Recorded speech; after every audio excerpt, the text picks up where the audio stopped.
The spindle moved in an almost sacred rhythm as Rachel's hands kept time with the pace of her feet. The sun spilled down at a mid-morning angle over her father's small flock as she walked, whistling a tune the sheep would recognize, pausing every now and then to look behind her. They came to a grassy knoll, and she settled on one of the low hills where her perch allowed a better view of the animals as they grazed not far below. She set the spindle and distaff aside and reached into her pouch for a hunk of bread and cheese that she had packed early that morning.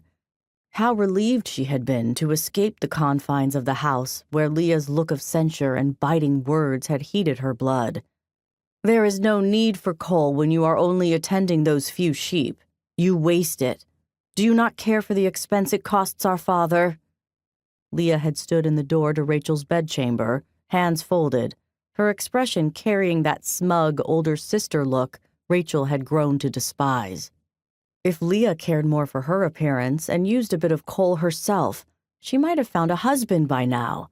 But Rachel bit back the unkind words. "I don't waste it. A small amount in the right places protects my eyes from the harsh sun." She glanced from the bronze mirror to Leah's scowling face. "And father has gold enough to afford this small luxury." That this particular coal had been bought from merchants of Punt and cost her father more than he would normally consider for such a frivolous purchase did not trouble her. Leah worried too much. Rachel gathered up her leather pouch and fastened it to her belt, then strode toward the door where Leah stood. "It would not hurt you to use some cosmetics now and then, you know." At the narrowing of her sister's pale eyes, she amended, "Most of our friends do so." The comment had done little to ease the tension. Leah was usually the quiet sort, but where Rachel was concerned, seemed too quick at times to voice her motherly opinion. That there were 10 years between them might have accounted for her to become Rachel's self-appointed advisor, but Rachel was weary of being told what to do.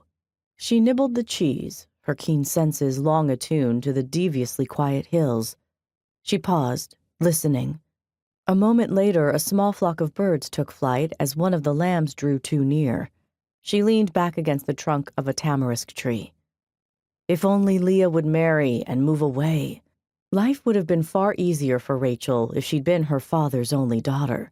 With her father's 2 wives, not to mention a household of female servants, there were women enough to do the household chores and see that the men were well fed.